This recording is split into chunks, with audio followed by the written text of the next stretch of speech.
Hello guys, magandang umaga sa inyo lahat. Ito ang inyong lingkod, Mr. Typhoon. Babalik sa ating weather analysis na yung araw po ng Huwebes hanggang Sabado, Agosto 21 hanggang 23, 2025.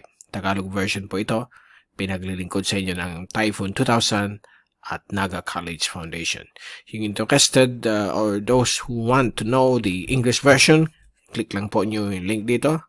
It will proceed to the English version of our update for today.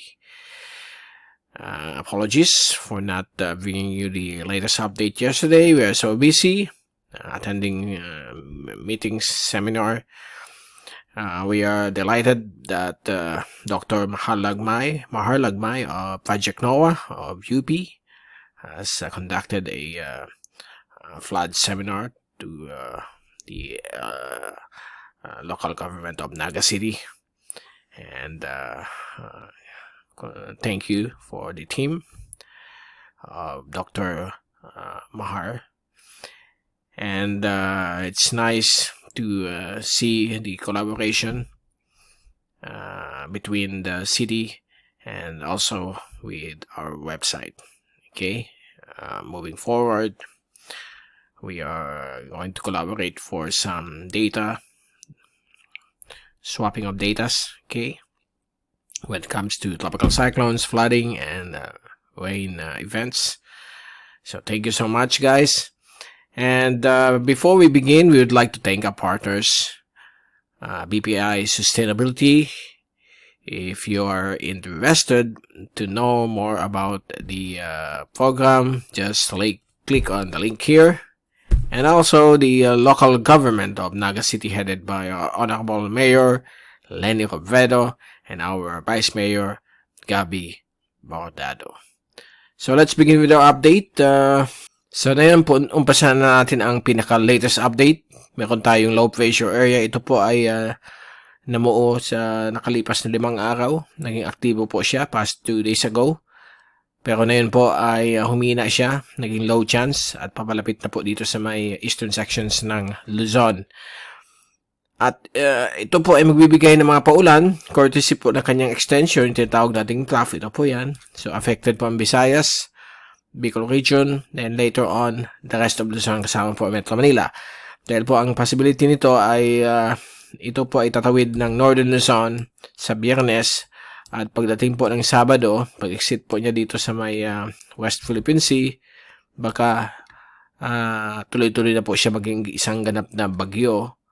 At pinupunteriya nito ang bahagi po ng Hainan at Northern Vietnam. Okay? So, posible maging tropical storm. At wala na po itong epekto sa atin. So, magbibigay pa rin ito ng mga ulan, mga thunderstorms sa ating lugar sa susunod na ilang araw hanggang na yung weekend. But again, sa Sabado-Linggo, labas na yan sa may West Philippine Sea. After that, wala pa tayong nakikitang kasunod. Yung pinapakita, 14 days from now, very low probability, less than 20%, highly uncertain, hindi pa yan sigurado. Stick lang tayo sa 5-day forecast. Actually, kahit 3-day forecast, nagbabago pa rin po ang mga rain forecast, okay? So, ito po si 90W, lalapit ito sa atin. So, expect mga thunderstorms hapon-hapon dito sa lugar natin, even sa umaga o gabi. Depende sa kapal ng ulap na dadaan sa atin. Mag-ingat po tayo sa mga thunderstorms, mga kidlat, mga subasko. Kapag nasa kakagatan po kayo, yung sudden gust of winds, mga squalls, lightning strikes, and pati na yung tinatawag natin ngayon na cloud burst. Cloud burst po, ito po ay klaseng clouds na kapag dumaan yan sa lugar ninyo, may kasama po siyang malalakas na ulan na more than 100 millimeters per hour. Okay? So, ito mga biglaang bagsak ng ulan, ito yung tinatawag natin cloud burst. Nakikita natin yan kapag may nakita kayong ulap sa malayo na parang kortina ng ulan, na sobrang lakas, hindi mo nakikita yung background sa likod. Kita mo talaga yung curtain of rain. Yan po ang cloud burst. Yan po yung grabing ulan na kung saan, kung nasa mountains kayo, mountainous areas, tapos malambot yung lupa, pwede mag-cause yan ng mudslides, landslides, tapos yung flash floods. So, common yan sa mga cloud bands ng mga bagyo, habagat, amihan, at mga thunderstorms. Yan tinatawag nating cloudburst. Ang downburst naman, yung microburst, associated yan sa malakas na hangin ng thunderstorm. Okay? So, yan po ang maikling kaalaman sa mga terms na ginagamit natin tuwing may mga ganitong mga weather systems. Okay, so nasa na tayo? Fast animation. So, yan po. Medyo sabog po siya, elongated. Wala siya masyadong closed circulation. So, magpapaulan lang ito sa atin sa mga susunod na araw.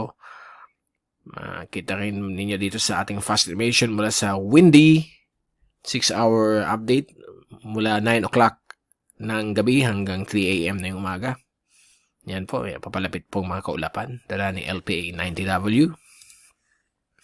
At sa ating website, ito yung dating warning. Nagka-develop po ito, nagka-generate nung lumabas po ng PAR kahapon. At mukhang magla-landfall na po within the next 20 hours sa may bahagi po ng Western Japan sa may Kyushu.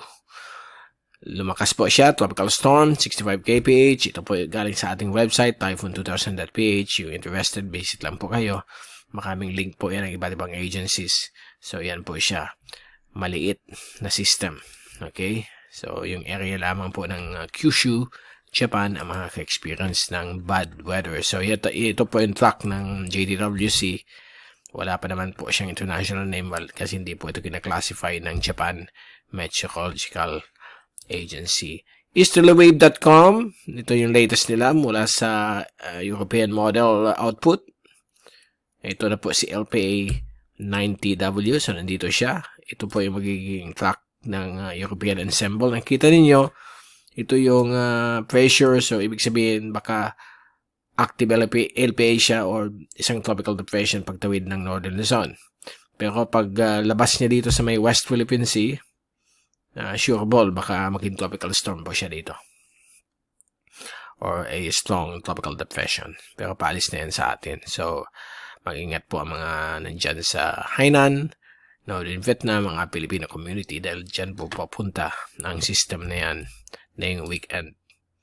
At sa ating DeepMind AI forecast mula sa Google, ito po yung kulay blue, yan po ang Google DeepMind, while the rest, kasama dyan Weather Next ng Google, and yung orange, yung ECMWF ensemble, ay pinapakita for the next 24 hours na may lalapit talaga na LPA sa may Northern Luzon.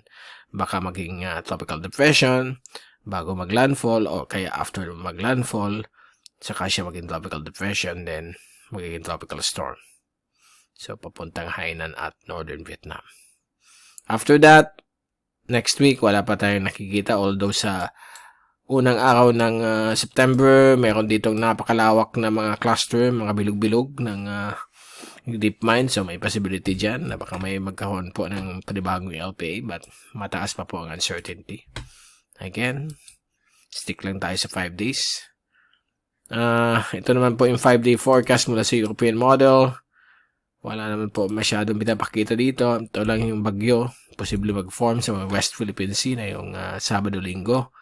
Paalis sa ating bansa patungong Hainan. So, wala tayong problema. Thunderstorms lamang po sa hapon ng gabi.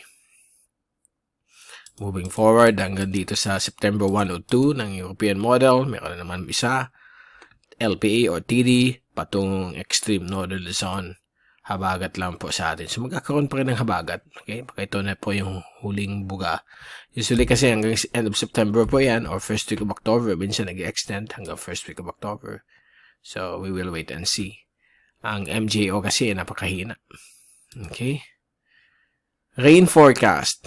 Talagang maulan po tayo sa iba't ibang bahagi ng ating bansa. Hapon-hapon, gabi-gabi, lalo na may LPA. So, expect natin yan through the weekend. Ito mga hapon-hapon na ulan. Ayan po yung LPA na maging bagyo na po. Nakalabas na.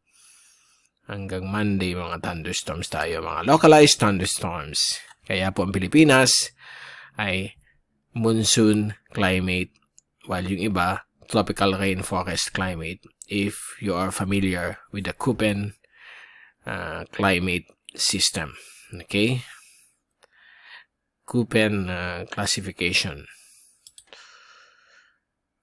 And so far, yan muna po. Okay, hindi na tayo mag-extend more than 5 days kasi highly uncertain po ang forecast pagdating sa ulan. Samantala, sa wave forecast, walang problema for the next 5 days. Ang Central at East Philippine Sea, pati ang West Philippine Sea ay magiging kalmado hanggang 1 meter ang alon. Pero na yung weekend, dahil sa pagdaan nitong LPA dito sa may taas ng Northern Luzon, baka magkaroon dito ng pagtaas ng alon up to 1.5 meters o 2 meters. Lalo na po sa linggo. Ito na yung tropical system. Okay? So, sa West Philippine Sea, baka umabot ng 2 meters. Light to moderate ang alon. So, mapaghanip pa rin sa mga malilit na sasakyang pangdagats. So, hanggang Tuesday, medyo maalon ang West Philippine Sea. Pag nasa East Philippine Sea kayo, sa may central waters ng ating bansa, walang problema. Pwedeng mag-fishing at mag-sea travel. Now, sa latest Global Tropics Hazards Outlook ng Climate Prediction Center ng NOAA ng US, mananatili po ng more than 20% ang tropical cyclone formation probability sa may Philippine Air Responsibility for the next 2 to 3 weeks. Na kung saan yung third week, September 3 to 9, highly uncertain. October 27 to September 2, 50% chance. So, malalaman natin dyan kung matutuloy po siya. 50% na matuloy na mababa ang probability. So, we'll wait and see. Pag-asa, same din po. May low to medium chance na magkaroon ng bagyo dito sa may Northern Luzon na yung week hanggang August 26. Samantala sa August 27 to September 2, meron pa rin chance dito but low chance na magkaroon ng bagyo sa may North Philippine Sea. While medium chance naman po dito po sa may bahagi po ng Hainan at Northern Vietnam, Gulf of Tonkin area. Madden Julian Oscillation. Anong latest na yon? Ito yung ECMWF. Nandito siya sa may edge ng Indian Ocean patungo sa Maritime Continent. Mangyari po, hindi masyadong malakas ang wet phase sa ating lugar. Maiksi lamang at mawawala kagad. Balik na naman po sa Indian Ocean ang trend ng MJO. So, ang habagat talagang napakahina. Parang may correlation yung habagat sa wet na MJO. Pag malakas ang wet phase, lalakas din yung habagat pag ganitong time. Pagdating sa Bureau of Meteorology ng Australia, same din, nandito yung initial, then balik ulit sa Indian Ocean. Mahina pa rin yung wet MJO. American model, same din. Balik sa center ng bilog kasi nandito yung Pilipinas. So, no problem at all. Makita nyo dito for the next 2 weeks hanggang September 3, ay pinapakita dito dry phase hanggang the next 5 days, 10 days to 14 days. May konting wet phase lang dito sa may Indonesia, sa West Philippine Sea. So, hindi masyado po ang mga developments nito ng mga grabeng ulan sa lugar natin. So, there you go. Huwag niyo kalimutan ng dala ng payong kapote na yung mga next few days hanggang sa weekend. Dahil po, uso po mga thunderstorms dahil na itong trough ni LPA90W. Ito si Mike Pado ang papaalam. Mag-ingat po tayong lahat. Be #WeatherWiser. At maraming salamat po sa pagpanood nyo sa aking channel. God bless po sa inyo lahat.